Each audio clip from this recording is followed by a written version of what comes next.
저희가 오늘 방송을 시작하기에 앞서서 반드시 말씀드려야 되는 일이 있습니다. 오늘 다들 아시겠지만은 제주 4.3 항쟁 70주기입니다. 네네. 네, 4월 3일. 제주 4.3 항쟁 같은 경우에는 이제 한창 냉전 논리와 국가의 폭력이 극심했던 시절에 대표적인 이제 공권력에 의한 양민학살 사례죠. 그래서 심지어는 암매장까지 된 바 있는, 그래서 지금도 사실 이 진상이 제대로 규명되지 않은 상태로 남아 있는 처참한 역사입니다. 오늘 70주기를 마련해서 또 문재인 대통령이 굉장히 오랜만에 대통령으로서 추념식도 참석을 하고 또 지금 여당 같은 경우에는 이 제주 4.3 특별법을 개정하겠다고 또 적극적으로 나서고 있는 상황입니다. 오늘 70주기를 맞이를 해서 진상규명이 제대로 이루어지고 피해자들에 대한 정당한 보상이 하루빨리 이루어졌으면 하는 바람이 있습니다. 또 이번 주 내내 이제 제주 4.3 항쟁과 관련된 행사들이 이 서울에서도 열리고 있습니다. 이번 주 토요일에도 광화문 광장에서 행사가 있으니까 많은 시민 여러분들의 관심과 참여를 부탁을 드리겠습니다. 네. 일단은 이 제주 4.3 항쟁에 대해서 많은 사람들이 4.3 사건, 4.3 사태, 4.3 폭동 뭐 이런 식의 표현을 그동안 많이 써왔어요. 그런데 이제 4.3 항쟁이 맞고요. 이게 공식적으로 우리가 쓰는 명칭이 뭐 쿠데타냐 아니냐 이런 거를 우리가 중요하게 생각하는 것처럼 4.3 사태라고 하거나 사건으로 말하지 말고 4.3 항쟁으로 분명하게 불러주셨으면 좋겠고요. 이거는 명백한 민간인 학살이에요. 정부가 민간인 학살한 사례라서 당연히 정부가 책임을 져야 됩니다. 일단은 그 제주 4.3 사건 진상규명 및 희생자 명예회복위원회라는 곳에서 진상조사 보고서를 낸 바 있었는데요. 이곳에서 이제 정리한 건 남한만의 단독정부 수립 반대와 연계된 남로당 제주도당의 무장 봉기가 있었고 이를 진압하는 과정에서 무고하게 주민들이 많이 희생된 그런 사건이다라고 4.3 항쟁에 대해서 정리하는 정리한 글이 있고요. 사실상 그 제주도의 뭐 거의 절반이 아니고 거의 전부가 피해자다. 그러니까 제주도에 사는 사람 중에서 가족이 희생당하지 않은 사람이 거의 없다라는 말이 그래서 있었거든요. 지금도 사실 굉장히 트라우마가 있죠. 네네. 그때 당시 2만 5천에서 3만 명이 희생됐다고 하니까요. 그때 당시에 제주도에서 그만큼의 사람이 2만 5천 명에서 3만 명의 일반 주민들이 학살됐다고 합니다. 네, 예.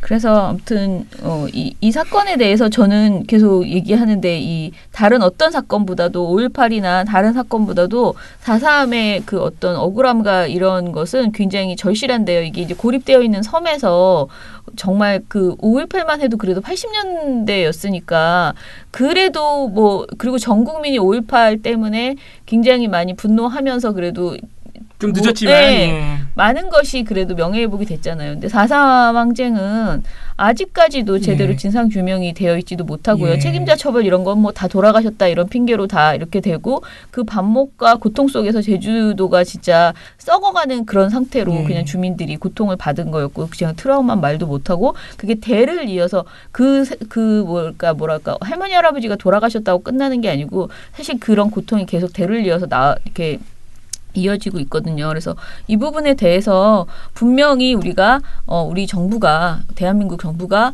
사과할 거 사과하고 진상규명하고 이 뭔가 이렇게 조치를 취해야 된다라는 생각이 분명히 들고요. 특히 이명박 박근혜 정부에서 이 4.3 항쟁에 대해서 4.3 항쟁을 인정했던 김대중 노무현 정부의 그 어떤 결과를 번복하고 그것이 아니다라는 식으로 다시 역사를 다시 왜곡하려고 하는 그런 움직임을 굉장히 노골적으로 보여왔었어요. 그러니까 인정하지 않는 거죠. 다시 4.3 사건으로 만들어버리는 그런 태도를 보이고 있는데 이 부분에 대해서 문재인 정부가 이제 분명하게 오늘 국가 폭력으로 말미암은 그 모든 고통과 노력에 대해 대통령으로서 다시 한번 깊이 사과드리고 또한 깊이 감사드립니다. 4.3의 진상규명은 지역을 넘어 불행한 과거를 반성하고 인류의 보편 가치를 되찾는 일입니다. 4.3의 명예회복은 화해와 상생, 평화와 인권으로 나가는 우리의 미래입니다. 그것은 대통령인 제게 주어진 역사적인 책무이기도 합니다. 예, 그 희생자들에 대한 명예나 이런 것들이 다 회복됐으면 좋겠다. 그렇게 생각합니다. 예.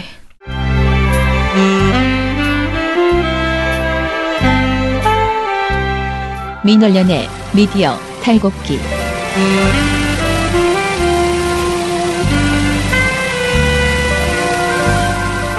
민원연의 미디어 탈곡기 234화를 시작하겠습니다. 예, 안녕하세요. 저는 민원연에서 사무처장을 맡고 있는 김원경입니다. 그리고 미디어 탈곡기의 이장입니다. 네, 청년회장 이봉활동가입니다. 우리 아빠는 슈퍼맨이에요. 종편 막말 패널들도 퇴출시켰고요. 보도지침 책도 만들었고요. KBS, MBC 적폐의 사진도 퇴출시켰고요. 언론교육도 하고요. 매일매일 방송과 신문을 감시해요. 너희 아버지 뭐 하시는데? 민원연 후원해요. 언론을 정상화시키는 확실한 길. 한 달에 10,000원 민원연 후원으로 가능합니다. 예, 잘들 지내셨습니까? 되게 오랜만에 온 것 같아요. 그죠? 예. 저희가 이제 목요일날 하고 그 다음 주 화요일날 하게 되니까. 그러니까. 예. 그래서 시간을 많이 벌어가지고 봉우 씨는 좋죠. 뭔가 일이 밀린 일이 굉장히 많았는데. 제가 지금 업무 폭주인데. 예. 저는 사실 거의 비슷한 일상을 그냥 보내고 있는 것 같아요. 왜냐면은 오전에 다른 일들이 생각보다 많이 잡혀가지고요. 안 잡히는데도 안 들어오는 날은 어제가 처음이었는데 어제는 그래서 덕분에 느긋하게 뭔가 이렇게 업무를 정리해가지고 내가 좀 이제 사무처장이 된 것 같다라는 생각이 좀 들었거든요.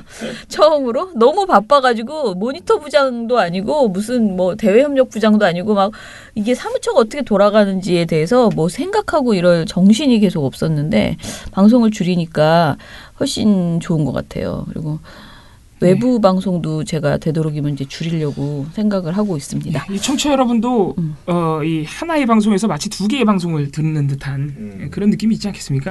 예.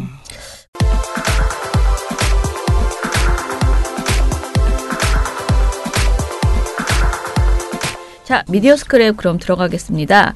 먼저 봉우 씨가 해주시죠. 이 어제 굉장히 근데 생각보다 이게 크게 화제가 되지는 않았다는 생각이 들더라고요.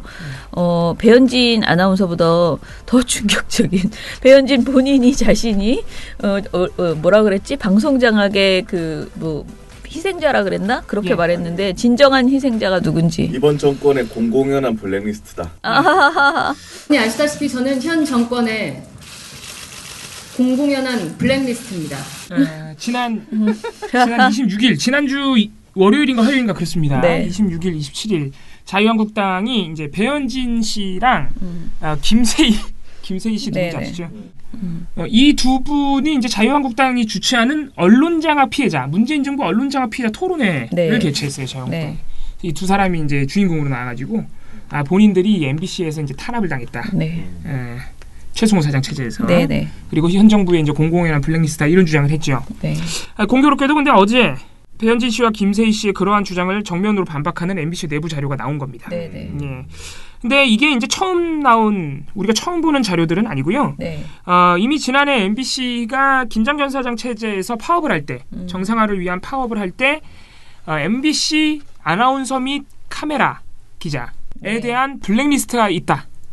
그런 정황과 문건이 일부 나와서 국정원이 개입돼 있다는 정황도 나온 바 있죠.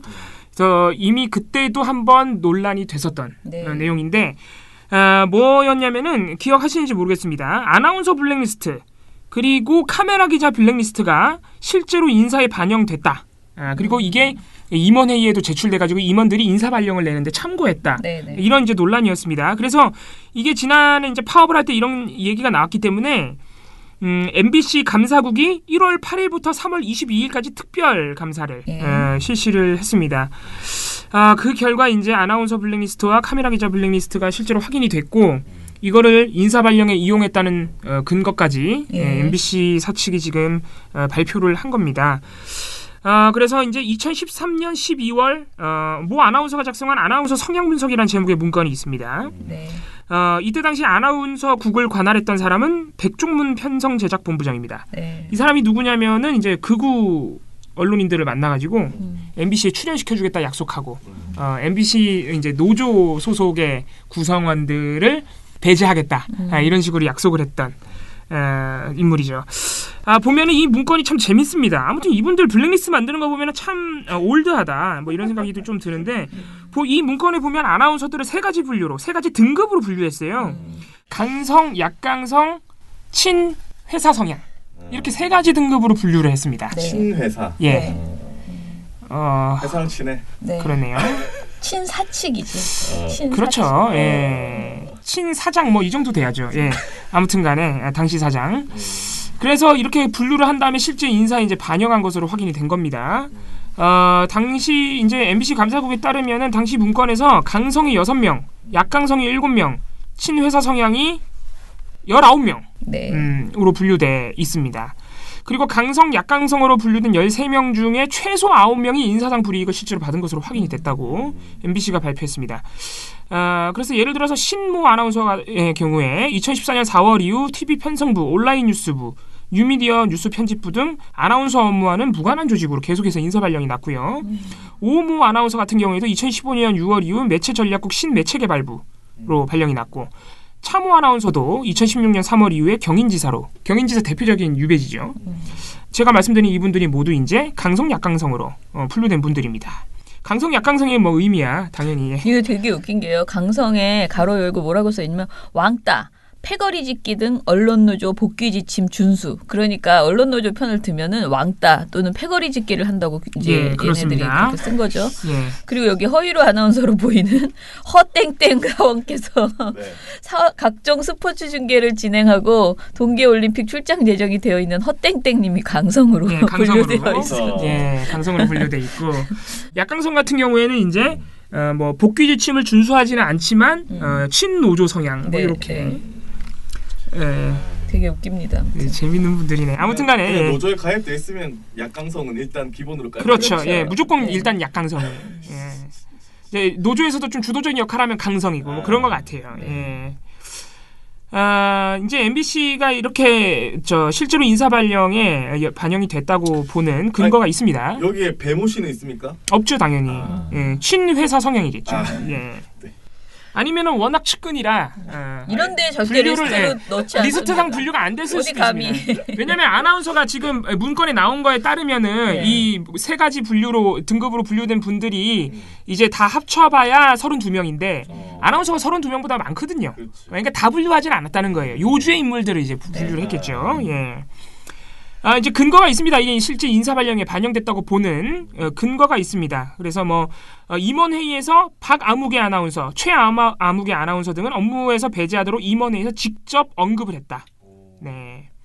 또 이게 블랙리스트 작성 당시에 휴직 중이었다가 이제 막 복직하는 손모 아나운서에 대해서는 반드시 업무에서 배제하도록 임원회의에서 지시가 나왔다고 MBC가 밝혔습니다.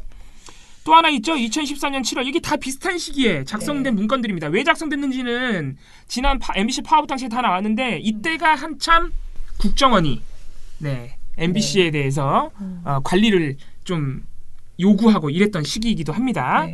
2013년 7월 MBC 카메라 기자 모 카메라 기자가 카메라 기자들을 회사에 대한 충성도와 노조 참여도에 따라서 별 2개 동그라미 하나, 세모 하나, X 4등급으로 분류를 했습니다. 그래서 별 2개는 뭐냐? 회사의 정책에 충성도를 갖고 있고 향후 보도 영상 구조 개선과 관련해서 합리적 개선안 관련한 그러한 마인드를 갖고 있는 사람들. 친회사죠. 예, 그렇죠. 이분들이 친회사적이죠. 네. 동그라미 하나. 회사의 정책의 순응도는 높지만 기존의 카메라 기자 시스템의 고수를 내세우는 구체제적 마인드를 갖고 있는 이들. 뭐 이렇게. 세모 하나, 언론 노조 영향력에 있는 회색 분자들. 야, 이거 무슨 70년대야? 약강성. 예. 그리고 X 하나, 지난 파업의 주동 계층으로 현 체제 붕괴를 원하는 이들. 강성. 예, 뭐 그렇습니다. 아주 세세히 분류를 해놨습니다. 기수별로 이 카메라 기자들을 이러한 4개의 등급으로 다 분류를 해서 이름을 다 써놨습니다. 아니 그 누가 이런 걸 해놨지? 이제 작성한 기자 자체가 카메라 기자인데 아무래도 이분 자체가 이제 친회사 성향 아니겠습니까? 예, 당시에. 그래서 이 당시에 이게 이미 파업 때 이 문건이 나와서 논란이 컸었기 때문에 작성자가 입장을 밝힌 바도 있어요. 근데 개인적으로 작성한 문건이지 뭐 회사에 보고하거나 그런 건 아니다. 개인적으로 이런 거 작성한다 그러면 더 이상하지 않아요? 근데 예, 아무튼간에. 근데 MBC가 이제 감사를 통해서 그 밝힌 바에 따르면은 이게 실제 인사의 이제 인사 발령에 반영이 됐고요. 이게 이제 작년 8월 8일 정도에 작년 8월에 이 문건의 존재가 알려졌는데 이 문건을 작성한 것으로 보이는 사람과 관련자들이 모두 인트라넷에 갑자기 한날 접속해서 이메일을 대량 삭제한 사실도 MBC 감사국이 확인을 했습니다. 야, 증거인멸이구만. 네. 이것뿐만이 아닙니다. 2014년 10월에는 MBC 직원 78명을 대상으로 하는 방출 대상자 블랙리스트가 작성된 사실도 이번에 또 확인을 했습니다. 78명? 네. 그래서 MBC가 이제 회사 메일 로그 기록, 로그 인터넷 사용 기록이라고 보시면 되는데 메일 사용 기록에 해당하는 그 메일 로그 기록을 감사국이 조사한 결과 이제 임원회의라는 키워드를 통해서 검색을 했는데요. 2014년부터 2015년 상반기까지 조모 비서실장이 백종문 당시 미래전략본부장에게 임원회의 요약본을 이제 메일로 보낸 그런 자료를 확보했습니다. 방출 대상자 명단 2014년 10월 24일 임원회의 이후에 인사발령 내용을 조사한 결과 총 61명이 이른바 유배지로 발령되거나 한직으로 전보된 사실이 이 이메일 로그 기록을 통해서 확인이 됐습니다. 심지어 이 임원회의에서 보호관찰소라는 표현을 쓴다고도 합니다. 그 유배지를. 아니 무슨 깜빵에 보내는 거 네, 보호관찰이라 하면 보통 범죄자에게 쓰는 표현이죠. 예. 아무튼 좀 처참한 상황인데 이게 이제 MBC가 1월부터 3월까지 이런 감사를 하면서 주로 과거 이메일 기록을 이제 보게 되잖아요. 왜냐하면 이메일에 이제 다 기록이 남아 있으니까. 네. 그래서 이게 이제 최근에 직원 이메일을 사찰하는 것 아니야 이런 논란이 있었던 모양이에요. 그래서 MBC가 이와 관련해서도 해명을 내놓았습니다. 그래서 MBC 이제 블랙리스트 그리고 과거 정부의 박근혜 정부, 이명박 정부의 MBC 정상화 문건 이런 부분이 다 부당노동 행위로 이미 고소가 돼 있고 지금 조사가 검찰 조사도 진행 중이기 때문에 이거를 조사하지 않을 수가 없다. 네. 그래서 관련자들의 이 혐의와 관련된 내용의 문자, 메신저, 인트라넷 메일을 조사를 했고 그 성향, 명단, 리스트, 좌파, 카메라 기자, 임원회의, 격리, 외곽 조직 등의 필수적인 검색 키워드를 활용해서만 조사를 했다. 그와 관련된 메일들만 조사한 것이지 다른 이메일을 조사한 것은 아니라고. 그래서 열람 대상을 최소화했다고 일단 해명은 했습니다. 이게 해명이 나왔기 때문에 괜찮긴 한데 이런 게 지금 중요한 게 아니에요. 예. 당연히 조사를 해야 되는 것이고 지금 밝혀진 바에 따르면 이게 얼마나 충격적인 내용들입니까? 리스트가 도저히 나왔는데. 네. 이게 지금 제가 실명을 말씀을 안 드려서 그렇지 지금 MBC 노조가 이 자료를 다 확인을 했기 때문에 전국 언론노조 MBC 본부 홈페이지에 들어가 보시면 이게 다 실명이 공개되어 있습니다. 알만한 사람들이에요, 다. 이거 실명 말해도 되나요? 네. 아까 뭐 허위로 아나운서 말하셨지만은 다 알만한 뭐 박경추 아나운서, 김나진 아나운서 이런 이제 지금은 정상화돼서 활발히 활동하고 계시지만은 이런 분들이 전부 그동안 얼굴을 볼 수 없었던 이유가 이게 다 증명이 된 겁니다. 리스트에 다 있어. 예, 다 보호관찰소에 갔던 사람들이에요, 다. 예. 아무튼 그렇기 때문에 충격적이고도 반드시 알아야 되는 사실이 이번에 밝혀졌다 이렇게 볼 수 있겠습니다. 네. 진짜 최악이다. 예, 그 MBC랑 KBS가 지금 이런 그 적폐에 대해서 우리가 이제 문제를 이제 좀 약간 해결을 하려고 하면 지금 배현진 아나운서랑 거의 비슷한 입장을 내놓는 사람들이 굉장히 많고요. 내부에서 뭔가 우리가 지금 핍박받고 있고 지금 너희들이 하는 행동이 그러니까 이 지금의 현 그 경영진들이 하는 행동이 보복이다. 꼭 무슨 MB 같은 소리를 막 하는 거예요. 그 주로.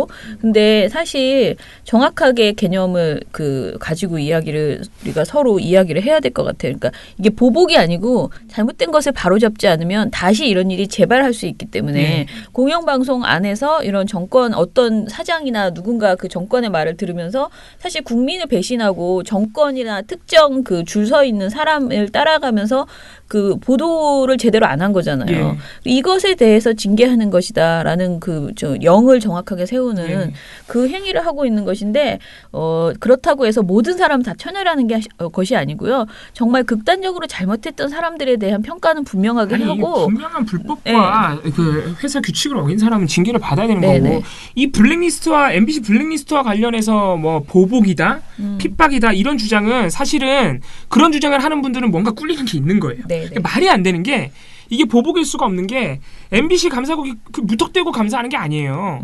부당 노동행위로 고소가 돼 있기 때문에 내규상 그런 사안에 대해서는 회사가 적극적으로 조치를 하게 돼 있어요. 왜냐하면 이 블랙리스트는 뭐냐면은 정치 성향을 이유로 업무상의 불이익을 준 건데 그게 근로기준법상 불법으로 돼 있어요. 그래서 다 고소가 돼 있는 거잖아요, 지금. 검찰에서 진행 중이고. 그러니까 MBC는 회사 자체적으로 그런 불법 행위를 조사를 한 다음에 검찰 조사에 협조할 필요가 있는 겁니다. 이게 명백한 불법이기 때문에 그게 보복이다 이렇게 주장하면서 이 조사를 반대하는 사람은 제발 저리는 거죠. 아니 그런 불법 행위에 자기가 관련돼 있지 않았으면은 본인이 이명박 대통령을 지지하고 박근혜 대통령을 지지하고 아무 상관없는 거예요. 관련자가 아니면. 자기는 떳떳하잖아요. 이게 정치 성향이 문제가 아닙니다. 정치적 보복 이런 논리가 전혀 성립하지 않는 것이죠. 예, 그러면은 다음 소식은요. 오늘 할 얘기가 많은데 제조사 사건을 2차 제조사 대상 사건을 검찰 발표를 과거사위가 검찰 과거사위원회가 제조사에 돌입하고 했는데 그 안에 KBS 정현주 배임 사건이 포함이 됐습니다. 내용은 이제 2차 재조사 대상 사건은 용산 참사, 장자연 리스트, 낙동강변 2인조 살인 사건, 춘천 강간 살해 사건, 그리고 KBS 정현주 사장 배임 사건입니다. KBS 사건은 한마디로 검찰권 남용이다라는 지적을 받고 있었던 일이고요. 그래서 뭐 제가 보기에 물론 대법원에서 무죄가 되었지만은 무죄 확정 판결을 받았지만은 그 과정에서 이분이 얼마나 많이 고생을 했습니까? 2008년부터 2012년 대법원 판결 나올 때까지 그것을 생각하면 충분히 재조사를 통해서 그 방송 장악을 위해서 이 이명박 정부가 어떤 행동을 했는지 제대로 정리될 필요가 있다.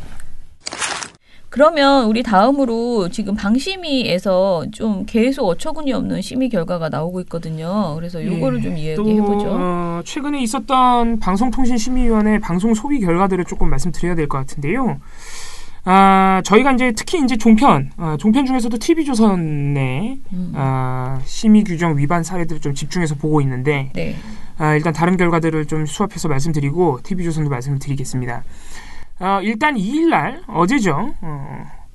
어제 열린 방송통신심의위원회 임시회의에서 MBN을 심의위원들이 아주 질타를 강하게 했습니다. 심지어는 MBN에 저널리즘이 없다. MBN 보도는 회사 사내 방송으로 나왔어야 한다. 홈쇼핑이나 다름없다. 등등 아주 강도 높은 비판이 쏟아졌습니다. MBN만? 그래서 MBN 메인 뉴스인 뉴스8 김주아 앵커가 하는 거 아시죠? 그 보도 2건에 모두 법정 제재인 주의가 떨어졌는데 심각한 사례이긴 합니다. 예를 들어서 7월 13일 작년입니다. 7월 13일 뉴스8에서 당시 최근에 출시된 특정 소형 SUV 차량의 특장점을 아주 구체적으로 부각해줬고, 또 한 달 정도 있다가 8월 17일에는 특정 쇼핑몰의 개장 소식을 전하면서 이 보도 야마 자체가 아주 틀려먹었죠. 대박이네. 특정 쇼핑몰의 개장 소식 과연 뉴스에 나와야 됩니까? 예. 그리고 그러면서 그 해당 쇼핑몰의 특장점을 또 구체적으로 과도하게 부각해줬던 이 2건의 보도입니다. 그래서 먼저 7월 13일 날 있었던 SUV 차량 보도를 보면은 이 차는 크루즈 컨트롤 기능이 있다. 커튼 에어백 기능이 있다. 이런 식으로 하면서 차를 계속 보여주는 거거든요. 그래서 이제 윤정주 심의위원이 그런 기술들이 세계적인 기술력이었으면은 뉴스거리가 맞다. 그런데 MBN이 광고해준 그 기능들 다른 차에도 다 있다. 정말? 다 있죠? MBN은 뉴스가 아니라 광고해주려고 마음먹은 것이라고 볼 수밖에 없다. 이렇게 비판을 하셨습니다. 그리고 이제 또 하나 제가 아까 말씀드렸던 특정 쇼핑몰 개장 관련 보도. 이거를 보도하면서 이제 이번에 새로 개장한 이 쇼핑몰이 해당 기업 오너의 야심작이다. 이 쇼핑몰에서는 북한산이 한눈에 보이고 국내에서는 처음으로 64m 길이의 짚라인, 실내 짚라인을 선보였다라고 보도했습니다. 이게 보도예요, 보도. 야, 아니 쇼핑몰, 경치까지 생각. 뷰까지. 대단하다. 심지어는 이 쇼핑몰 보도를 한 이혁준 기자가 제가 아까 말씀드렸던 그 실내 짚라인을 실제로 타보는 화면까지 보도에 나옵니다. 놀랍죠? 네, 이 보도에 대해서도 이 보도는 해당 쇼핑몰의 사내 방송에 나왔으면 딱 좋았을 것이라는 비판이 나왔고, 처음부터 끝까지 쇼핑몰을 홍보하고 있다. 기자가 너무 흥분을 하고 있는데 이 기자가 진짜 기자인지 의심스럽다. 네, 되게 세게 엄청 셉니다. 차마 보도를 읽기가 낯뜨거운 수준이다. 게이트 키핑도 전혀 되지 않는 것 같다. 라고 비판하면서 이 보도 역시 법정 제재인 주의로 갈무리가 됐습니다. MBN이 이 정도면 다른 데는 뭐? 자, 이게 이제 사실 이제 이 보도들은 다 광고 효과 관련된 광고 효과 관련 조항을 위반한 보도들인데 법정 제재가 나온 거거든요. 그런데 물론 광고 효과도 중요하지만은 이 종편에 꾸준히 제기돼 왔던 문제는 역시 객관성, 아주 기본이라 할 수 있는 객관성 조항 아니겠습니까? 또는 뭐 방송 언어 이런 조항도 있고요. 과연 이런 조항에 대해서는 최근에 방심위가 제대로 심의를 했는지 한번 살펴보겠습니다. 그래서 3월 29일 지난주입니다. 불과 며칠 안 지났습니다. 3월 29일 있었던 방송 소위 결과를 저희가 또 살펴봤는데 아주 실망스럽습니다. 그래서 보면은 방송심의위원회가 광고 효과나 선정성 관련해서는 법정 제재를 마구 때리는데 그게 잘못됐다는 게 아니에요. 그럴 수 있죠. 그런데 유독 객관성이나 정치적 중립성을 위반한 사례 같은 경우에는 솜방망이로 일관하고 있다. 이거는 사실상 박근혜 정부 방심위의 기조와 별반 다르지 않은 겁니다. 똑같네. 예. 그래서 3월 29일 방송통신심의위원회 방송 소위 결과를 제가 말씀을 드릴게요. MBN 뉴스파이터 9월 12일 방송, 작년 9월 12일 방송, 이때 이거 저희가 민원연이 올린 심의였습니다. 뭐냐면은 이때 당시에 건대역 240번 버스 논란이 있었어요. 네네. 이 버스 기사께서 엄마가 잘 모르는 사이에 아이가 먼저 내렸는데 문을 닫고 가버렸다. 그래서 엄마가 굉장히 항의했고 아이가 위험에 빠졌다라는 그런 인터넷 게시글이 있었는데 이게 가짜 뉴스였습니다.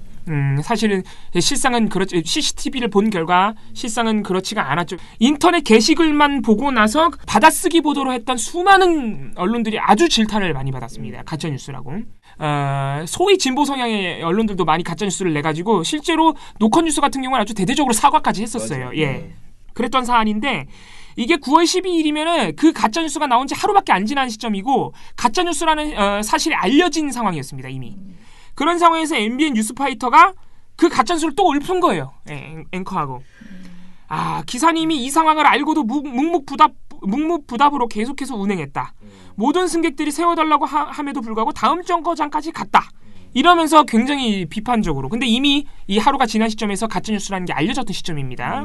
그래서 민원연이 민원을 넣었던 것이고 그래가지고 객관성 위반으로 주의 판결이 나왔어요. 자, 객관성 위반으로 주의 판결 법정 제재가 나왔죠. MBN 뉴스파이터는 똑같이 객관성으로 저희가 넣었던, 그리고 객관성과 또 하나 사례는 이제 통계 및 여론조사 관련 조항으로 저희가 넣었던 TV조선 사례를 보겠습니다. 어떻게 판결을 했는지.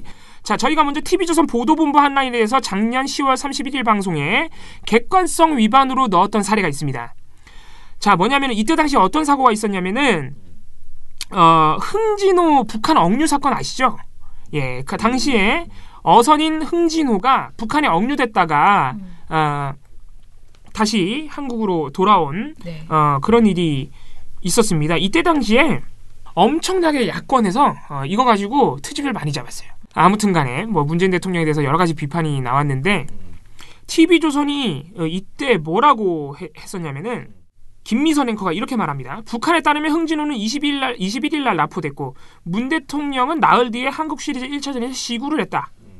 이런 상황에서 시구까지 할 수 있었는지 지방까지 내려갈 수 있었는지 밝힐 것을 야당에서 요구하고 있다. 뭐 이런 식으로 비판을 했고 이 얘기를 듣고 같은 진행자인 엄성섭 앵커가 뭐라고 했냐면은 김대중 전 대통령이 월드컵 때 서해교전이 있었는데 이때 월드컵 경기를 봤던 점도 논란이 됐던 적이 있다. 글쎄 이런 것들은 역사가 평가를 할 것이다 라고 주장했습니다. 이거는 완전히 허위 사실인데. 네. 그러니까 이제 흥진호 억류 당시에 문재인 대통령이 시구를 갔다는 것과 김대중 전 대통령이 서해교전 당시 월드컵 경기를 봤다는 걸 엮어서 이제 한 건데. 흥진호도 나흘 뒤로 하잖아요. 예. 아무튼간에. 이거는 명백한 사실상의 가짜 뉴스입니다. 예. 대박이다. 김대중 전 대통령이 서해교전 당시 월드컵을 관전했다는 이 주장 자체가 허위 사실이에요. 이게 뭐냐면 2002년 6월 29일 날 연평해전 서해교전 당시에 이제 김대중 전 대통령이 월드컵 3, 4위전을 갔다 이런 주장이 이게 사실은 예전에도 수차례 나왔습니다. 네, 근데 많이 나왔어요. 나올 때마다 거짓말이라는 게 유명한 가짜 뉴스입니다. 네. 이게 사실관계는 어떻게 됐냐면 당시에 김대중 전 대통령이 월드컵 3, 4위전을 당연히 관람하려 했죠. 네. 했는데 사건이 교전이 벌어진 것을 보고 계획을 취소했습니다. 국가안전보장회의 NSC 회의를 소집을 했죠. 예. 완전히 허위 사실이에요. 실제로 같은 주장을 했던 정규재 누군지 아시죠? 네. 정규재 씨가 이런 사실을 얘기를 했다가 고발을 당해가지고 지금 검찰 조사를 받고 있어요. TV조선도 검찰 조사를 받아야 될 판이에요 지금. 네, 네. 왜 방심위가 거의 문제 없음이잖아. 의견 제시예요? 뭐예요? 결과는 뭐냐? 이게 명백한 객관성 위반이죠. 네. 저는 사실 객관성 위반만 걸지 않고요. 명예훼손 조항도 제가 민원에 썼고요. 심지어는 저는 이렇게 가짜뉴스 유포하면은 방송의 공적 책임이라는 방송심의 규정 방송심의 규정 문건에 최상단에 있는 조항 중에 하나가 이제 방송의 공적 책임이라는 조항이에요. 국민의 정서를 해치지 말라는 겁니다. 공적 책임을 다해야 된다 기본적으로. 아니 가짜뉴스를 이렇게 퍼뜨리면 어떡해? 예. 방송에서. 그래서 제가 그런 객관성 조항과 함께 이걸 다 했는데 일단 방송통신심의위원회는 객관성 조항 위반만 판단을 했고 제가 넣었던 다른 명예훼손과 방송의 공적 책임은 보지도 않은 겁니다. 그 조항을. 그러면서 결론은 가장 경징계에 해당하는 의견 제시는 사실상 아무런 징계가 아니에요. 말 그대로 방심위는 이런 의견을 갖고 있단다. 조금 잘못된 것 같아. 라는 수준의 의견 표명입니다. 그럼 이제 가짜뉴스 아무 때나 해도 되네? 그러니까 이게 말이 안 되는 거예요. 이게 지금 수차례 나왔던 과거에 이미 가짜뉴스라는 게 밝혀진 가짜뉴스를 또 말했고 뉴스에서. 심지어 프로그램 이름이 보도본부예요. 그리고 심지어 같은 주장으로 다른 사람은 검찰 조사를 받고 있는데 이게 말이나 됩니까? 의견 제시가? 이거 방심위가 검찰 조사를 받아야 될 것 같은데. 그렇죠. 아니 이거를 허용해 준 거잖아요. 그렇죠. 네. 이거는 진짜 어떻게 해야 너무 심한 내용을 지금. 이건 말이 안 되는 겁니다. 방심위를 고발해야 될 것 같은데. 이게 제가 아까 말씀드렸던 MBN의 건대의 240번 버스 관련 가짜뉴스 유포랑 제가 볼 때 더 심해요. 더 심하지 이거는. 더 심해요. 왜냐면 이거는 왜냐면 자유한국당의 정치적인 공격하고 또 맞닿아 있잖아요. 네. 이건 더 심한데. 네. 그렇기 때문에 훨씬 더 오히려 사안이 심각하다고도 할 수 있는데 MBN 사례에는 법정 제재를 줬는데 이상하게 TV조선에는 똑같이 객관성 위반으로 의견 제시를 줬다. 이건 제가 볼 때 MBN이 걸어야 돼요. MBN이 걸어야 돼요. MBN은 그런 걸 걸 수 없고요. 우리가 걸어야 돼요. 심의를 조사해야 돼요. 네, 우리가 지금 이거는 아니다. 이 사람들은 심의를 제대로 하지 못하고 있다라는 것을 분명히 이건 해야 노골적으로 돼요. TV조선을 봐주고 있다고밖에. 아니 방심위원도 새로 들어간 사람들 아니에요? 그렇죠. 다 새로 들어간 거죠. 사기 방심위가 지금 이렇게 내고 있는. 자, 그리고 또 하나 사례가 있는데요. 네. 이것도 TV조선에 대해서 저희가 아주 주시하면서 심의 결과를 주시할 마음을 먹고 냈던 심의 중에 하나인데 뭐냐면은 역시 작년 7월 11일 방송입니다. TV조선 보도본부 하나인 같은 프로그램이고요. 이때가 어떤 때냐면은 문재인 정부가 출범한 지 한 2달밖에 안 된 시점이라 한창 인선 작업이 진행 중이었어요. 그래서 이때는 이제 조대엽, 송영무 두 장관 후보자에 대한 청문회가 이뤄지고 뭐 이랬던 시점입니다. 네. 그때 역시 TV조선 보도본부 한라인은 두 후보자를 굉장히 비판적으로 다뤘고요. 그래서 이때 김미선 앵커가 뭐라고 얘기했냐면 이번에는 협치만 위기가 아니라 조대엽, 송영무 두 후보자에 대한 국민 여론 자체가 좋지 않다. TV조선이 실시한 두 사람에 대한 여론조사를 보면 부정적인 여론이 다수다라고 주장했습니다. 자, TV조선이 실시한 여론조사라고 언급을 했죠. 그거 보여줘야지. 여론조사 관련 조항에 따르면 여론조사를 언급할 때는 반드시 어디서 의뢰를 했고 그래서 그 실시를 어디서 했고 오차 범위는 어떻게 되고 표본은 어떻게 되고 그리고 결과가 모든 질문지에 대해서 그 대답 결과가 어떻게 나왔는지 전부 표기하게 되어 있습니다. 이게 조항이에요. 맞아요. 이거 위반하면 다 삭제 조치 내립니다. 심지어는 그냥 개인들이 모여서 그 친목 위주로 결성하는 카페 같은 거 있죠. 그런 데서도 여론조사 결과 그냥 퍼센테이지만 야, 이 후보자가 이만큼의 지지를 받고 있다고 글 올리잖아요. 바로 저 선거관리위원회에서 삭제 지시 내려옵니다. 맞아요. 선거법 위반이기도 하거든요. 이게 단순히 이제 그 심의규정 조항 위반뿐만이 아니고 선거법에도 걸려있기 때문에 바로 삭제 조치가 내려와요. 물론 이때 언급한 거는 선거 관련 여론조사가 아니기 때문에 선거법 위반과는 관련이 없습니다만은 그만큼 여론조사 관련 공표는 신중해야 된다고 모든 법령이 규정하고 있는 거예요. 방송통신심의위원회 심의규정도 마찬가지고 선거법도 마찬가지고. 그래서 라디오에서도 이런 게 나올 때 맨 뒤에 이 조사는 몇 명 했고 그럼요. 어떻게 했고 법원 조사 어떻게 그럼요. 다 얘기하거든요. 그럼요. 네. 예, 오차 범위 이런 거 분명히 다 해야 돼요. 전부 다 하게 돼 있습니다. 그래야. 고지 안 하면은 전부 중징계 내려요. 자, TV조선은 똑같이 여론조사, 통계 및 여론조사 조항 위반인데 권고 역시 경징계입니다. 법정지지 아니에요. TV조선에 대한 유난한 지금 봐주기가 이루어진다라고 생각할 수밖에 없는. 네. 방심위가 문제가 있는데? 진짜? 아무튼 간에 명백한 여론조사 조항 위반임에도 불구하고 TV조선은 경징계. 그러니까 TV조선에 대해서는 객관성 조항과 여론조사 조항이란 아주 기본적이면서도 핵심적인 조항을 위반했는데 모두 경징계가 나왔다는 점은 지금 저희가 방송 소위를 계속해서 미디어 탈곡기를 통해서 말씀드리고 있는데 제가 볼 때는 이제는 방심위는 거의 이 부분에 대해서는 이제 기대를 할 수가 없습니다. 예. 아니 가짜 뉴스를 해도 되고 예. 뭐 여론조사 이런 거 아무것도 발표 안 해도 되고 예. 그냥 막 해도 돼. 그냥 방송 막 해, 보도 막 하라 이거예요. 예. 그렇게 해도 아무것도 안 되고 그냥 뭐 심의가 왜 있어요? 예. 그러니까요. 이게 감히 어떻게 보면은 저희가 여러 번 소개해드렸지만 방송통신심의위원회 이 심의를 오늘 본 게 가장 좀 심각한 사례 중에 하나가 아닌가 이런 생각도 좀 드네요. 예. 아니 다른 데서 똑같이 해도 이게 그냥 가겠다는 그렇죠. 거잖아요. 이 특히 뭐 김대중 전 대통령 가짜 뉴스 같은 경우에는 이제 다 해도 된다는 그냥 거죠. 가겠다는 건데. 예. 근데 이런 게 너무 많아. DJ 관련돼서 그 가짜뉴스 유포한 발언이 진짜 많거든요. 종편에. 뭐 물론 노무현 대통령에 대해서도 많지만 진짜 더 심한 건 DJ 관련된 건데 이거를 다 그러니까 다 돈을 경징계. 받았다. 뭐 이거 아니 그러니까 다 문제 없음이었어요. 거의 다.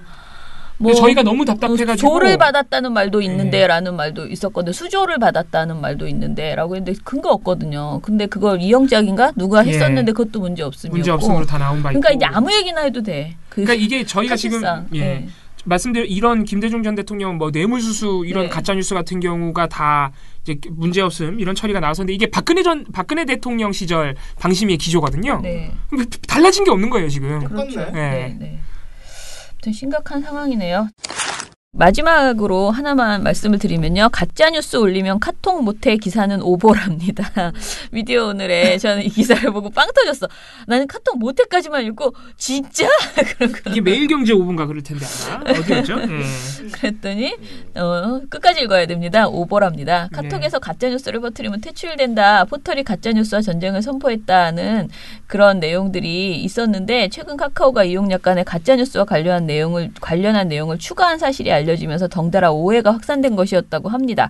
카카오의 대표 서비스가 카카오톡이기 때문에 오해가 불거지긴 쉬운 상황에서 일부 언론의 부정확한 보도가 불을 붙인 것이라고 금준경 기자는 그렇게 썼는데요. 지난달 29일에서 30일 가짜뉴스 올리면 카톡 못한다는 매일경제 보도를 비롯해서 카톡서 가짜뉴스 퍼나르다 신고당하면 이용정지 당한다는 한겨레 보도, 카카오톡서 가짜뉴스 퍼나르다 걸리면 이용정지 당한다는 여러 군데에서 가짜뉴스가 나갔네. SBS 등의 보도가 계속 이어졌다고 합니다. 기사를 읽은 독자들이 댓글을 통해서 집에 계신 노인들 관리 잘해주세요. 카톡 정지당했다고 징징거리시며 골치 아프니까요 같은 반응을 보였는데요. 카카오가 이번에 변경한 약관은 카카오톡과는 무관하다고 합니다. 해당 약관이 허위사실 게시를 금지 행위로 정하고 이를 위반할 경우 이용 정지를 할 수 있다는 내용을 담은 것은 사실인데요. 적용 대상은 포털 다음의 게시판을 비롯한 게시글, 댓글에 한정되고 개인 간의 메신저 대화는 포함하지 않는다고 합니다. 하긴 이거를 만약에 다 본다는 소리면 이거를 하려면요 메신저를 다 사찰해야 된다는 소리잖아요. 개인 간의 메신저. 현실적으로 불가능합니다. 네. 카카오가 카카오톡에서 가짜 뉴스를 가려낸다면 이용자의 대화 내용을 실시간으로 엿보고 있어야 되는데 그럴 수 없으니까 그래서도 안 되니까 이것은 오보다라고 합니다. 예, 오보라는 사실 그것만 잘 알고 있으면 그렇다고 되겠습니다. 해서 가짜 뉴스를 카톡에서 올리지 유포하시면 마십시오. 안 됩니다. 네. 시대의 구청장처럼 큰일 납니다. 그게 카카오톡이 카톡 못하게 하는 게 문제가 아니라 방금 우리 PD님이 말씀해 주신 대로 잡혀가요. 쇠고랑 찹니다. 네.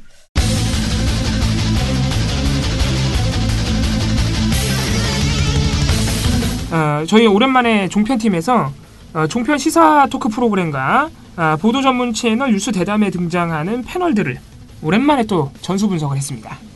그래서 저희가 일단은 선거 체제에 돌입을 해서 3월 26일부터 3월 29일까지 4일간만 조사를 했고요. 네. 사실 4일간만 했기 때문에 의미 있는 수치가 나오지 않으면 발표를 안 하려고 그랬는데 4일간만 해도 워낙 패널들이 많으니까 프로그램이 많고 패널들이 많으니까 역시나 눈에 띄는 이 특징들이 나옵니다. 그래서 채널A의 9개 시사 토크 프로그램, MBN 6개, TV조선 4개, JTBC 2개, 네. YTN과 연합뉴스TV는 하루 종일 뉴스만 하는데 주요 뉴스 프로그램에서 다 뉴스 대담을 진행해요. 네. 그래서 YTN은 메인 뉴스인 뉴스나이트를 포함해서 8개, 연합뉴스TV도 메인 뉴스라고 볼 수 있는 뉴스 20을 포함한 4개 프로그램을, 그래 총 33개 프로그램을 저희가 패널 분석을 진행을 했습니다. 여기서 신기한 이 프로그램 수만으로 봐도 좀 신기한 특징이 있죠. 채널A가 9개로 시사 토크 프로그램이 가장 많습니다. 네. 가장 많기도 하고 여전히 많다는 점. 이게 지난 12월에 조사했을 때 10개였거든요. 하나가 줄었죠. 왜 줄었는지 아십니까? 뭐가 없어졌어요? 지난 1월 17일에 채널A 뉴스특급이 평창올림픽 여자 아이스하키 단일팀 인터뷰를 조작해가지고 그게 들통이 나가지고 민원연이 약간 히트를 쳐쳐보고서가 그것 때문에 뉴스특급이 아예 폐지됐어요. 그래서 하나가 줄어든 겁니다. 근데 채널에는 아직도 너무 많아요. 편성표상이 9개나 된다는 거. 예, 이게 또 재방송까지 하면은 사실 훨씬 더 많은 건데. 그러니까 채널A는 지난해 3월에 있었던 재승인 심사 당시에 TV조선이 불합격 점수를 받으면서 파문이 컸는데 네. 그때 이후에도 반성의 기미가 없다는 것. 편성을 다양화하겠다는 의지를 전혀 보여주지 않고 있다는 것입니다. MBN도 6개로 상황은 비슷합니다. TV조선이 4개. 놀랍죠? 네. 이 편성표에 있는 거 저희가 다 한 거예요. 시사토크 프로그램을. 4개니까 TV조선은 겁 많이 먹은 겁니다. 지금 많이 줄인 거예요. 예. JTBC는 원래 2개밖에 안 됐었고 아무튼 그런 특징을 좀 엿볼 수 있습니다. 그래서 채널A와 MBN은 편성 다양화를 하지 않으면 다음 재승인 심사에서 그렇게 장담할 수 없다. 네, 이렇게 말씀드릴 수 있겠고요. 그래서 저희가 패널 분석을 진행한 결과 역시 저희는 패널 분석은 이제 그 네임스퍼 패널들이 달고 나오는 이름표에 있는 직업을 대상으로 네. 저희가 분석을 진행을 하는데요. 지난 4일간 패널들이 출연한 횟수가 이 6개 방송사에서 33개 프로그램을 통해서 패널들이 출연한 횟수가 총 371회입니다. 네. 엄청 나오죠. 예. 왜냐하면 기본적으로 한 프로그램에 2-3명씩 나온다고 생각하면 충분히 이런 숫자가 나옵니다. 네. 그래서 보면은 언론인, 자사기자를 포함한 언론인이 가장 많아요. 한 3분의 1 정도에 해당하는 121회가 모두 기자들, 언론인들, TV조선 해설위원 이런 사람들이죠. 이제 그 다음으로 변호사가 많았고요. 68회. 네. 그 다음이 이제 교수 65회. 그 다음이 연구소 종사자 47회. 정치인은 저희가 출연시키는 게 부적절하다고 수없이 지적하고 있지만 네. 역시나 아직도 33회로 5위. 이렇게가 이제 탑 5를 구성을 하고 있습니다. 이 외에는 이제 평론가가 훨씬 줄어들었죠. 이게 사실 2016년, 2015년과 비교하면 괄목할 만한 변화입니다. 평론가가 한 2017년 지난해부터 이 출연 빈도가 확실하게 떨어져요. 왜냐? 평론가 때문에 객관성 시비가 많이 걸렸거든요. 왜곡 시비가. 네. 황태순 평론가, 민영삼 평론가. 민영삼은 사실 연구소 소장으로 많이 나왔지만 이런 분들이에요 다. 그래서 평론가가 최근에 그렇게 나오지 않습니다. 그리고 이제 특정 단체 대표들도 5회 정도 출연을 해서 일단 얼굴은 보였습니다만. 그래서 TV조선 같은 경우가 특히 언론인의 비중이 엄청 높아요. 65회를 기록해 65명에 그러니까 중복 출연까지 하면 한 사람이 여러 번 나온 것까지 하면 65명이 출연을 했는데 65번. 이 중에 언론인이 무려 41회입니다. 엄청 그러니까 기자들의 의존을 많이 하고 있는 거예요. 객관성 시비, 왜곡 시비 안 붙으려고. 그런데 그렇게 큰 실효는 없습니다. 자사 기자들이 특히 많아요. 이루라 기자, 김미선 기자, 엄성섭 앵커, 문승기 기자 이런 사람들이 가장 많이 출연했습니다. 저희 조사 기간 동안. 특히 보도본부 한라인 같은 경우는 자사 기자들만으로 프로그램을 꾸려요. 근데 제가 아까 말씀드렸지만 보도본부 한라인에서 김대중 전 대통령이 축구 보러 갔다고 가짜뉴스나 유포한 다 자사 기자들이 한 거예요. 엄성석 기자 이런 사람들이. 그래서 그렇게 큰 실효는 없지만 어쨌든 간에 언론인에 많이 의존하고 있고 TV조선 같은 경우에 놀랍게도 조사 기간 동안 정치인이 단 한 명도 나오지 않았습니다. 얼마나 조심하고 있는지 아시겠죠. 조심해 봤자라는 거. 김미성 기자가 얼마 전에 그 평창올림픽 가지고 김여정이 오니까 평양올림픽 아니에요? 이것도 다 자사 기자 입에서 나온 겁니다. 근데 이게 모든 이제 TV조선 채널A, JTBC 이 3개 종편이 모두 언론인의 출연 빈도가 엄청나게 높아요. 근데 이상한 방송사가 있습니다. 종편 중에. MBN이에요. MBN은 종편 4개사 중에 유일하게 언론인이 1등이 아닙니다. 변호사가 1등이에요. 예. 그러니까 변호사가 1등인 거는 어느 정도 이해를 할 수 있습니다. 종편이 최근 이 패널 출연의 어떤 그 트렌드가 뭐냐면 이 객관성 및 왜곡 오보 시비를 피하기 위해서 첫 번째로 기대는 게 자사기자고요. 네. 언론인이고 두 번째로 기대는 게 변호사예요. 이 변호사가 객관성과 전문성을 한꺼번에 취득할 수 있는 가장 손쉬운 섭외 대상입니다. 사실 객관성과 전문성은 다 없고요. 법적으로 문제되는 발언을 안 할 가능성이 높다. 이게 가장 중요하죠. 안 걸리는 발언을. 애매한 말, 그러나 좀 속 시원한 말 이런 거를 해줄 수 있다는 거죠. 그렇기 때문에 변호사에 많이 기대입니다. 변호사의 비중도 한 작년 여름을 기점으로 상당히 증가했어요. 그래서 작년 여름 이럴 때는 2위까지 올라가기도 했습니다. 지금도 2위지만 물론. 네. 이게 재밌는 게 막 변호사가 2위까지 올라갔다가 작년 말 되면은 대선이 다가오잖아요. 다시 정치인이 2위로 올라가고 막 그런 변화들이 있습니다. 근데 이번에는 이제 정치인이 5위로 떨어졌죠. 선거가 또 다가오니까 저희가 봐야 됩니다. 앞으로 또. 아무튼 MBN만 이상하게 변호사가 1등이었다. 더 놀라운 거는 다른 데는요. 연합뉴스TV와 YTN 포함해서 정치인이 거의 등장 안 해요. TV조선 1명도 없고 채널A 1명, JTBC 5명, YTN 2명, 연합뉴스TV 8명 뭐 이런 다 한 자릿수인데 MBN은 같은 기간 나흘 동안 정치인이 무려 17번이나 등장했습니다. 그러니까 MBN은 여전히 정치인에 너무 기대고 있다는 거죠. 저희 조서 기간에 많이 등장한 분이 차명진 전 자유한국당 의원. 아직도 MBN은 그런 분들을 굉장히 많이 출연시키고 있는 겁니다. 보여주기식이라도 좀 변화의 욕구를 보여줘야 되는데 MBN은 전혀 그렇지 않다는 점을 저희가 확인할 수 있었고요. 그리고 YTN과 연합뉴스TV는 자사기자 빈도가 굉장히 낮습니다. 연합뉴스TV는 심지어 기자가 한 명도 안 나왔어요. YTN은 교수가 22번으로 가장 많았고요. 연합뉴스TV도 역시 11번으로 교수가 가장 많았고 연구소 종사자도 11번으로 가장 많았습니다.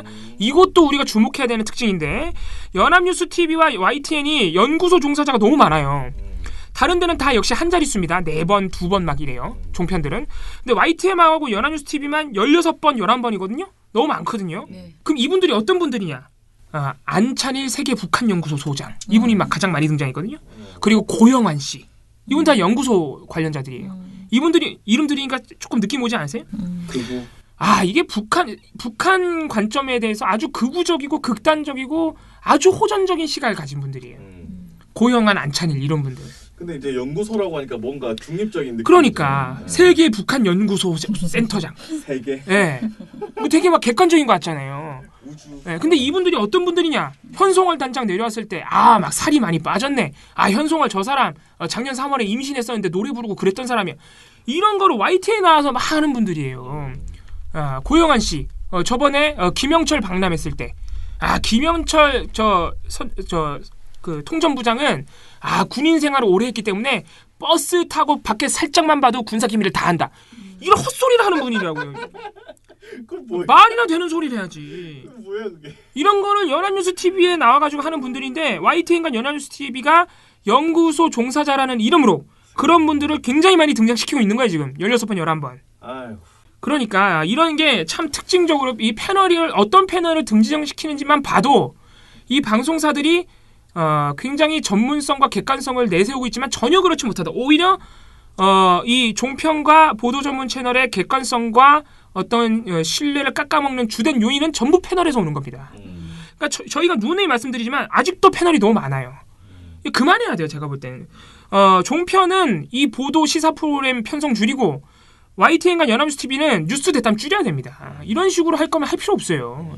그렇기 때문에 사실 뉴스 대담 되게 좋잖아요. 그런데 그 전문가, 그 주제, 오늘 그 주제에 대한 전문가를 찾아서 모셔야 되는데 지금 이제 고정 패널이 있어가지고 그 고정 패널들이 진짜 아무거나 다 나와라. 그러면 다 내가 다 받아주마 이러면서 본인이 마구잡이로 소화해서 소화 거의 못하죠. 잘 모르면서 그냥 논평을 하다 보니까 그런 수준의 논평이라면 정말 누구나 할 수 있는데 왜 그 비싼 출연료 주고 화장시켜서 거기 앉혀놨는지를 모르겠는 그런 지금 상황인 거죠. 그러니까 제일 중요한 거는 저는 대담 좋아요. 왜냐하면 어떤 것은 사람들이 꼭 이렇게 뉴스라는 그 리포트로 보는 게 아니고 그렇게 구체적인 설명이 필요한 보도도 굉장히 많잖아요. 그래서 좋은데 제발 그 주제에 맞는 그걸 고민한 사람을 불러다가 리포트로 처리하지 못한 심층적인 문제를 묻고 대답하는 그런 내용으로 가야 이게 시사 토크쇼가 되는 것이지. 지금은 도대체 너무 편하게 일을 하려고 하니까 고정 출연자, 특히 제가 들은 바에 의하면 제 YTN 같은 경우에는 고정 출연자가 있대요. 근데 그 고정 출연자는 출연료가 회당 얼마가 아니고요. 통으로 한 달에 200 뭐 이런 식으로 통으로 한대요. 그런데 그런 사람들을 그렇게 지정해서 이렇게 계약을 해가지고 시도 때도 없이 부를 수 있다는 거예요. 그러니까 일종의 전속 계약 같은 거에서 맨날 계약. 나온다는 의미가 아니고 약간 뭐 하루 걸러 한 번에 나오긴 하는데 이 사람은 무조건 고정적으로 나오는 거예요. 네, 그렇게 계약을 한대요. 근데 그러면은 그 사람이 그럼 전문성이 있는 내용을 하느냐 그건 아니고 그냥 그야말로 아무 말 대잔치를 잘하는 그런 분들을 쫙 이렇게 미리 섭외해서 왜냐면 급할 때 이렇게 불러가지고 대충 소화해서 할 수 있는 그런 분들을 불러서 이제 한다는 거죠. 그러니까 저도 처장님 말씀하신 거랑 같은 선상에서 똑같은 의미로 비판을 하는 건데 YTN과 연합뉴스TV가 하루 종일 뉴스하면서 뉴스 대담이 너무 많다 보니까 이런 식으로 비전문가를 자꾸 초빙할 수밖에 없는 거예요. 그러니까 제가 누누이 이제 말씀드리는 거는 뉴스 대담을 한번 하려면 정말 제대로 해야 돼요. 해당 분야의 전문가를 초빙을 해서 정말 그러니까 성의 있게 섭외를 하라는 거죠. 그렇게 해서 심도 있는 대담을 나눠라. 그러기 위해서는 아예 대담을 따로 편성을 하든가 그냥 하루 종일 하는 뉴스마다 그냥 중간중간에 1, 2부 사이에 무조건 대담 편성해가지고 그냥 아무나 섭외해가지고 아무나 대잔치나 하고 이럴 거면 안 하는 게 낫다는 거예요. 네, 그렇죠. 네. 근데 지금 그렇게 되고 있어요. 그리고 채널A하고 MBN은 그냥 거두절미하고 보도 시사 프로그램 편성 줄여야 돼요. 종편이잖아요. 종편이면은 종편답게 하루 종일 보도만 하지 말고 TV조선처럼 시트콤 같은 편성하는 척이라도 해야죠. 아무튼간에 그런 저도 연장선상에서 말씀드린 거고. 지방선거 기간 언론에게도 영혼이 있다면 유권자의 합리적 의사판단을 도울 정책 검증과 경마식 보도와 근거 없는 흑색 선전을 하지 않는 공정함. 군소정당 후보라도 충분히 다루는 따뜻한 마음을 가졌을 것입니다. 단언컨대 불공정 선거보도를 접하신 여러분의 제보는 가장 완벽한 선거보도를 만듭니다. 2018 전국 지방선거 미디어 감시연대 1661-0999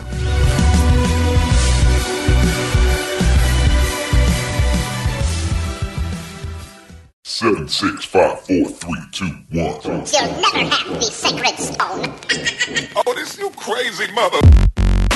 댓글 읽겠습니다. 저희가 아까 방송 시작하면서 오늘 제주 4.3 항쟁 70주기라고 말씀을 드렸는데 김어준 님이 저희 댓글을 통해서 오늘 아침에 저희 지금 녹음이 진행되고 있는 상황에서 열심히 저희 대신 또 모니터를 해주셨어요. 그래서 종편과 YTN 연합뉴스TV에서 모두 제주 4.3 항쟁 추념식을 중계해주지 않고 오전 내내 김생민 미투만 보도하고 있다. 아무리 그래도 아예 이렇게 중계를 안 해주는 건 문제가 있지 않느냐. TV조선은 신통방통이라는 프로그램 끝나기 전에 아주 잠깐 찰나를 보여줬다. 나머지 방송사들은 끝까지 중계 안 했다. 이렇게 모니터를 해서 이 캡처까지 다 해주셨어요. 참 감사합니다. 저희가 지금 선거 체제라서 이거를 한번 체크해볼 여유가 있는지는 모르겠는데 어쨌든 간에 좋은 제보 감사드리고 저희가 시간이 있으면 한번 점검해보도록 하겠습니다. 근데 이거 어떻게 이렇게 다 찍으셨대? 그러니까 신기하죠. 이 혹시 이게 다 되는 텔레비전을 한 대 가지고 계신 거 아닙니까? 방송계 종사자가 아닐까? 어깨로 분할을 내는 이런 화면은 한 컷에 그냥 탁 찍을 수 있는 그런 네네. 미련곰태님, 처장님 주말은 푹 쉬셨죠? 금요일 시사자키 잘 들었어요. 시사자키 후기는 밑에 보면 있습니다. 그나저나 유민지 부장님이 저를 블랙리스트로 올렸어요. 엉엉. 왜요? 나 몰라. 아무튼 제가 사실을 고백하건대 모든 내용을 다 듣지 못하고 꼭 듣다가 중간에 자요. 제가 집에 가면서 듣거든요. 근데 아무튼 본봉선이 활동가님 임플란트까지 하신 건 아니시죠? 하셔야 합니다. 제가 해야 된다고 옆에서 압력을 가하고 있습니다. 이제 절대 아프지 마세요 했습니다. 보스치킨에서 개명한 오디오 치킨 유튜브 구독했습니다. 아유 감사합니다. 세 번째 구독자네요. 네. 나도 아직 구독 안 했는데. 너무 감사합니다. 자 그러면 이제 지금 아까 보니까 김생민 미투? 예. 그거 가지고 이제 왜 이렇게 이거 많이 하느냐 하는데 실제로 보니까 거의 뭐 보도를 이걸로 감추려고 하는 것 아니냐라는 말이 들 정도로 그 유난히 굉장히 많이 보도를 하고요. 언급을 하고요.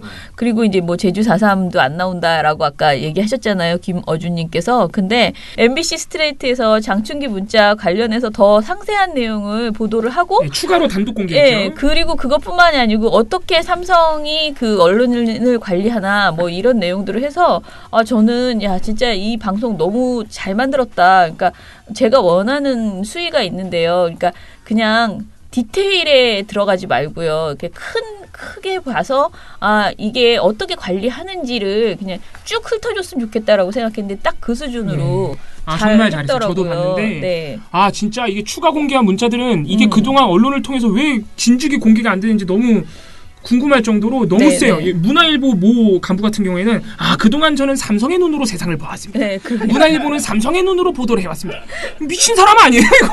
아니 그리고 그거 있잖아. 작은 언론에 대해서는 한 만큼 광고를 주겠다. 만큼 준다. 너희가 우리한테 해준 만큼 광고를 주겠다. 근데 그 한 만큼이라는 게 얼마나 우리의 부정적인 내용을 보도하지 않고 우리를 홍보하는 보도를 했는지를 딱 그 한 만큼이라는 말로 표현한 거. 그런데 그걸 거부할 수 있는 그 중소 언론사가 있을까라는 생각과 그리고 이제 그러면 거대 기업은 어떻게 하는가?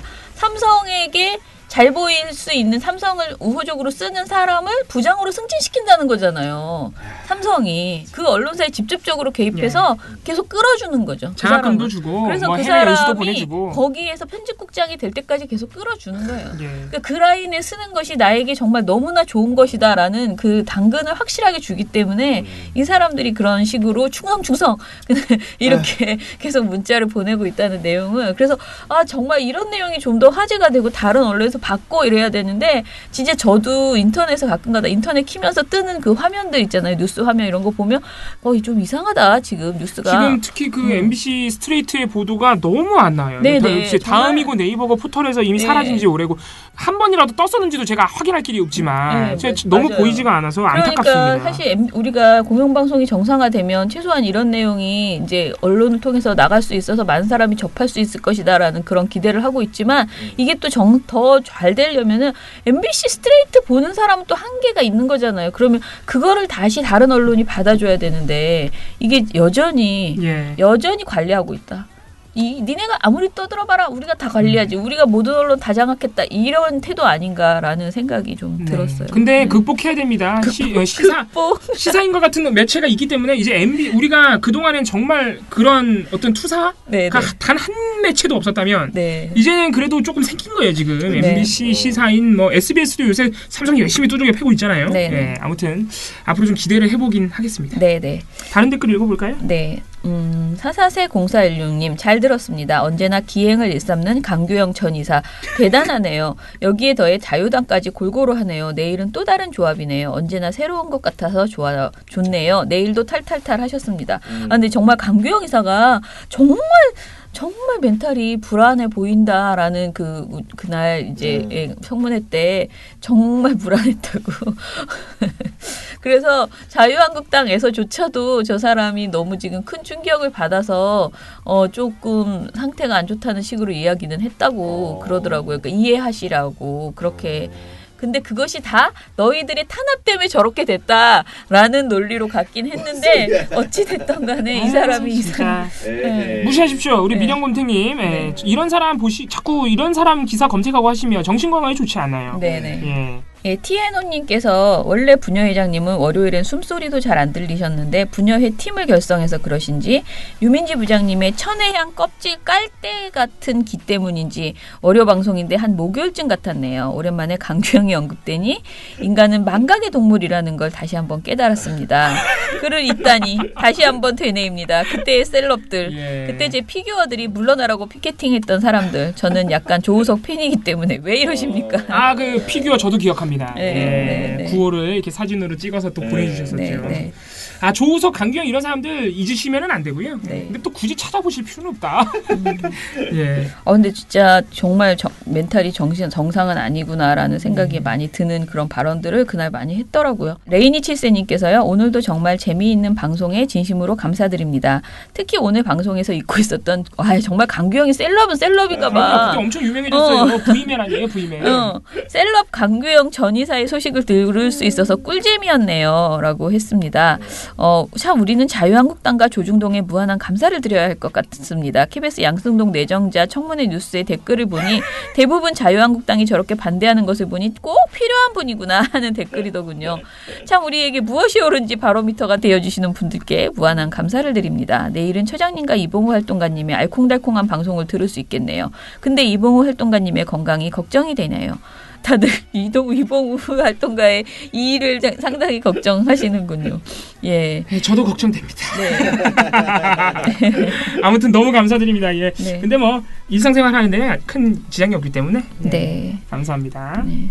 그러면은 오늘 미디어 탈곡기는 이것으로 마칠게요. 사실 지금 저희가 1시간 반도 넘게 녹음을 해서요. 아마 많이 편집이 돼야지 될 것 같아요. 그러면 민원연의 미디어 탈곡기는 내일도 열심히 털어드리겠습니다. 탈탈탈. 안녕.